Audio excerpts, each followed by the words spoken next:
Hola, ¿qué tal? Muy buenas tardes. En esta ocasión vamos a hablar del contrato como fuente de obligaciones en el derecho romano.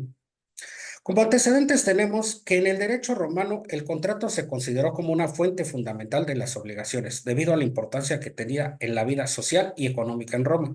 Las obligaciones surgían cuando una persona se comprometía voluntariamente a cumplir con una determinada prestación y el contrato era uno de los mecanismos para los cuales se generaban dichas obligaciones. El antecedente más importante de las obligaciones se generaba en el derecho romano, cuando un paterfamilias prestaba valores a otro. Para este caso, el deudor tenía que dejar una garantía por si éste no respondía a su obligación. Y este, además de perder su garantía, era castigado con pena privativa de la libertad. Algo muy similar sucede en nuestra legislación actual. Cuando se solicita un préstamo, es muy común que se tenga que dejar una garantía, una prenda o algún depósito que garantice el cumplimiento de dicha prestación, con la diferencia que en nuestra legislación por mandato constitucional, en su artículo 17, está prohibido el encarcelamiento por deudas civiles. La obligación constituye la fuente más importante de los contratos, ya que si no existiera una obligación, no habría responsabilidad para ninguna de las partes. En este sentido, hay que tener en cuenta que todo acuerdo de voluntades debe ser cumplido. La palabra obligación tiene su origen en el sustantivo latino obligatio, expresión que deriva de la preposición latina o y del verbo ligare, que significa atar, lo que significa que con solo hecho de asumir una obligación, el deudor queda ligado para con el acreedor. ¿Por qué el contrato se considera fuente de obligaciones en el derecho romano? El contrato, en el sentido abstracto, no se conocía en el derecho romano, para lo cual hay que remitirse a épocas muy antiguas. La obligación surgió de los delitos. En el derecho romano, derivado de la comisión de un delito, hacía a favor de la víctima o de su familia un derecho de venganza. En este sentido, la obligación surge desde el periodo de la venganza privada, donde las disputas y las controversias surgidas por el daño a una persona daba a favor de la otra o de la familia poder hacer justicia por su propia mano. En el derecho romano tenemos que el contrato solo podía nacer de una obligación válida en la medida en que fueran respetadas las formalidades para obtener las formalidades contractuales del ordenamiento jurídico romano. La obligatio consiste en dar, hacer o garantizar. El dar significa que se va a transmitir el dominio de la propiedad, se va a constituir un derecho real sobre alguna cosa o se va a entregar la mera tenencia de la cosa. El hacer se usaba para designar el objeto de las obligaciones. Y el garantizar se entendía que era donde el deudor daba la garantía para cumplir con su obligación. Ahora bien, para que el contrato exista se necesitan tres elementos principales, que es el sujeto activo, que en este caso va a ser el acreedor, el sujeto pasivo, que se va a denominar deudor, y el objeto de la obligación.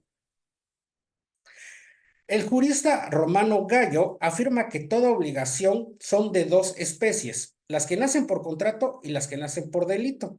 Asimismo, este mismo jurista afirma que los contratos se clasifican en cuatro, que son los contratos reales, los contratos verbales, los contratos literales y los contratos consensuales.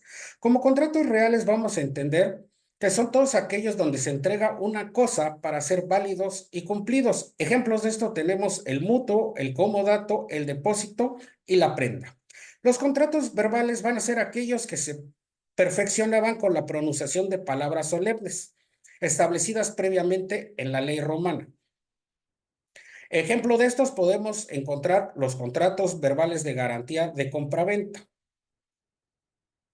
Los contratos literales son aquellos que van a ser escritos y van a tener una formalidad independientemente del acuerdo de voluntad de las partes y esto va a pronunciar una obligación civil. Los contratos consensuales van a ser aquellos que se van a perfeccionar con el mero consentimiento y obligan a las partes a cumplir con lo pactado, así como a las consecuencias que sean conformes a la buena fe, al uso y a la ley. Dentro de estos encontramos la compraventa, la sociedad y el mandato. Las obligaciones que nacen por delito Son aquellos hechos ilícitos que derivan de una obligación que se sanciona con una pena. Por lo regular en el derecho romano se sancionaban con una pena pecuniaria y el autor del hecho ilícito tenía la obligación de reparar el daño para con la víctima. Dentro de estos tenemos lo que es el robo, el arrebato de bienes, el perjuicio y la injusticia cometida. Como podemos analizar de lo anteriormente expuesto, el contrato como fuente de obligaciones en el derecho romano era fundamental porque permitía la creación de obligaciones de manera consensuada, y es decir, las partes involucradas acordaban los términos y las condiciones de un intercambio, una prestación, y dicho acuerdo se convertía en una obligación legalmente exigible. La importancia del contrato radicaba en que facilitaba las transacciones comerciales, las relaciones jurídicas, lo que era esencial para el desarrollo económico y social en Roma. ¿Cuál es la relación que existe entre las obligaciones y el contrato de las cosas, muebles e inmuebles en el derecho romano? Vamos a entender que en el derecho romano las personas se obligaban por nudos pactos. Lo que no transmitía la propiedad solo creaba obligaciones. Para la transmisión de la propiedad se requerían actos extracontractuales como la mancipio, la injure cessio, perdón, y la traditio. La mancipio era un procedimiento entre los ciudadanos romanos que tenía por objeto transmitir las cosas, ya sea los fundos itálicos, los esclavos o los animales. Este se celebraba frente a 5 testigos y se utilizaba una portabalanza, una balanza y un trozo de bronce. La persona que adquiría el bien golpeaba uno de los platos de la balanza con un trozo de bronce y pronunciaba las palabras solemnes afirmando que la cosa era suya. En la hipótesis de que la cosa fuera mueble, debía estar presente, y en el caso de que fuera un inmueble, se utilizaba un símbolo, la injurit cessio. Se trataba de un juicio ficticio donde las partes, tanto comprador como vendedor, comparecían ante el pretor del tribunal en Roma y el presidente de la provincia. El comprador ponía la mano sobre la cosa afirmando ser el propietario. Si no había oposición del vendedor, el magistrado declaraba propietario al comprador. La traditio consistía en la entrega de la posesión de la cosa vendida, con la intención de que el enajenante de transmitir la propiedad y el comprador de adquirirla. En la traditio existían 3 elementos. El primero, la entrega física de la cosa. En segunda, la intención del vendedor de transmitir la posesión. Y por último, la voluntad del comprador de adquirirla. Así como debía existir una justa transmisión que normalmente era el contrato. ¿Cuál es la relación de las obligaciones y el contrato con las acciones civiles para el incumplimiento de una obligación que inicia con un procedimiento judicial? En este sentido, vamos a ver que en el derecho romano la relación entre las obligaciones, los contratos y las acciones civiles es fundamental para entender cómo se manejaba el incumplimiento de una obligación y cómo se iniciaba un procedimiento judicial. Cuando el deudor no cumplía con la obligación acordada en el contrato, se conducía un incumplimiento. Este incumplimiento generaba un conflicto entre las partes, porque el acreedor no recibía la cosa a la cual se había comprometido el deudor. Para resolver este conflicto, el derecho romano preveía que el acreedor podía recurrir a los tribunales para exigir el cumplimiento de las obligaciones y, en su defecto, reclamar una compensación. Las acciones civiles eran un mecanismo legal para el cual una persona podía hacer valer sus derechos ante el tribunal y de esta manera iniciar una acción civil contra él para exigir el cumplimiento forzoso y exigir una indemnización.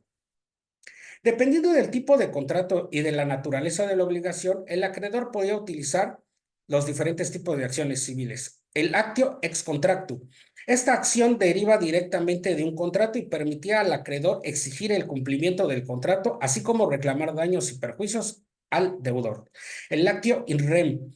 En este caso, si la obligación estaba relacionada con propiedades o algún bien en específico, el acreedor podía utilizar esta acción para reclamar la posesión y proteger su derecho sobre este bien.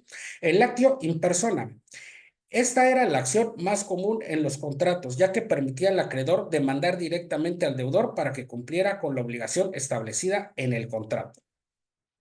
Las acciones civiles Eran cruciales porque proporcionaban un medio efectivo para resolver las disputas contractuales. Sin la posibilidad de recurrir a las acciones civiles, los acreedores no tenían la forma legal para exigir el cumplimiento de las obligaciones, lo que derivaría de la desconfianza en los contratos y crearía una incertidumbre jurídica en Roma.